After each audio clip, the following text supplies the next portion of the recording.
I would just like 30 seconds. I appreciate the chair's indulgence to one of the senators I respect more than any. I was a fan of him when I was in college. It was Senator Gravel here. He's a wonderful man. But I would take on what he said. I think there is some danger to you in going beyond what might be protected from a member, you know, from our standpoint as former members of Congress or even as members of Congress. You may not have those same protections. So I advise you to listen to Mr. Frasconia on these kinds of questions rather than any one of us who are not experts on this. But you don't, I mean, you guys still have oaths of office. We understand that. And oaths of... Points well taken. Okay. Well taken. Thank you very much. Congresswoman Woolsey. No. Hooley. Yes, thank you, Madam Chair. Very quickly, how many people, I mean, when I first heard you speak about this object that lit up the sky and that you observed and touched, how many people knew about that? I mean, was that reported in the press? I mean, you're near a base. Was there a lot of members that at your base that knew about this? There was quite a few people at the base that knew about it, the people that had the need to know. There's other people that seen stuff in the sky. Right. I mean, there had to be somebody. If it came from the sky, somebody had to see it. There's a civilian, and he's been on record. His name is Jerry Harris. Okay. He lived just off base, and you know, of course, I got to talk to him a number of years later, and he says, well, you know, I noticed stuff was going on. He says, I seen, you know, this light over the canopy of light over the forest. He says, then I seen all this activity. And I think they were talking about the third night with John. I'm not sure.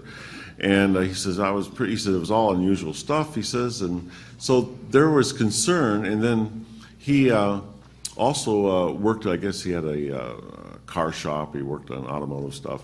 And people from the base used that. And of course, the scuttlebutt, which was running amok, about some kind of UFO, and that was actually the cover story. Right.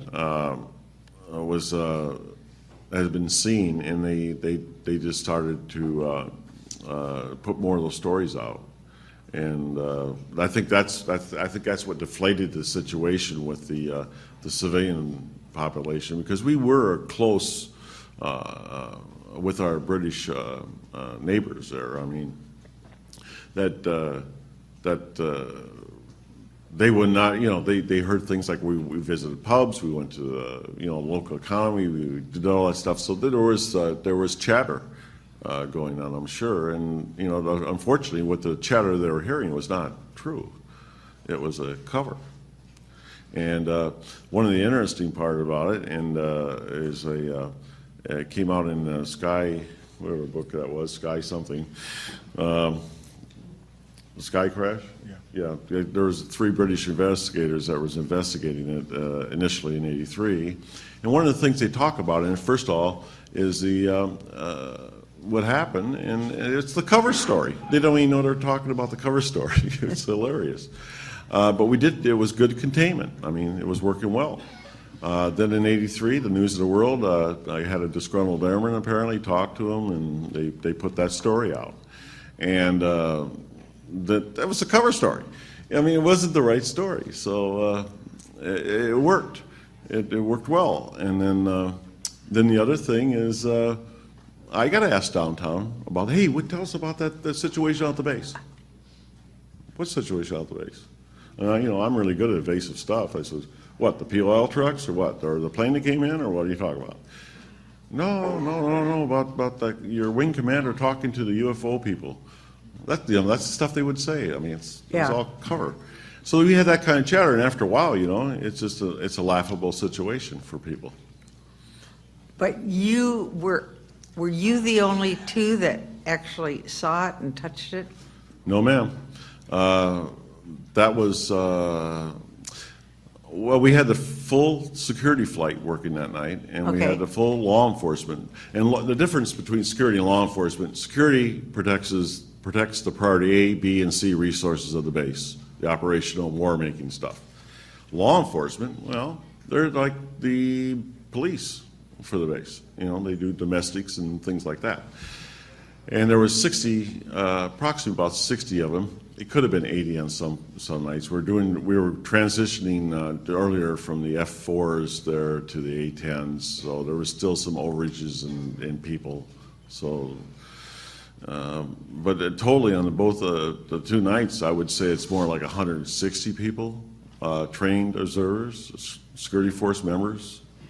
They didn't all keep quiet about this, surely. The ones that were directly involved, yes.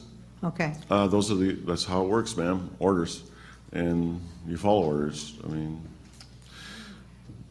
there was ongoing investigation. It was classified. You can't talk. Oh, we don't have the privilege of Congress. We can't talk about things like that. It's criminal activity. They don't use the privilege. Sometimes they don't use the privilege, you're right. So, how many other people, are there any other people in your situation that were there? I mean, that may have touched it or? There are, not touching it. Like I said, I got the distinct. Or being close by or? Close by, I mean, you're talking within 100 to 200 feet. That was the East Gate area. We had a restricted area that was down there that housed A-10s. They were parked in hardened structures down there, and we had security response teams that were patrolling those areas, alarm response teams, entry controllers. We had those kind of people that were working. And what happened is the control center put a order across the net saying everybody just stop transmissions and let us talk and do what we were doing out there. That was the security situation. And everybody got to listen. Everybody, unfortunately, probably watched. I mean, they should be doing their job. At that time, you should heighten your security a little bit more. You know, if there's something going on off the base, right. Don't, start collecting in an area. Those are some mistakes that were probably made, some vulnerabilities that we did that probably shouldn't be known either, but they happened, and it was 30-some years ago. It doesn't matter now. Yeah, there's probably some things that were not correctly done, but it was out of curiosity. People were doing that. I mean, why wouldn't you be curious about what had happened? So, is there anybody else that's in the same situation you are? Why would any of these people that sort of knew about it because they were close by, would they cover up? Would they be part of the cover-up?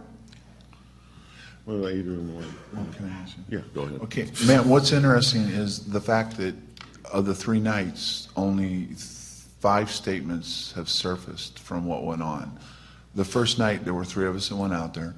The second night, you had the shift commander and the on-duty flight chief. On the 3rd night, Colonel Hall took a team out there, and there was also other personnel in the woods. And different people saw different things. So that's one of the reasons why we come forward, besides our health issues, is I feel it's necessary that anyone that was even out in that area should have the opportunity to be checked out medically, right, and be told what they were exposed to, especially something that's over 30 years old. That's one of the questions he asked me first up. He goes, what the heck was going on out there that would draw this much attention from the agencies involved to this day? What would still be classified, and if it is, what did we have or what were we dealing with that would still remain silent today? Almost every weapon we've ever developed back in that time frame has been exposed that we're aware of, and yet today this is still classified and we can't even receive medical treatment for it.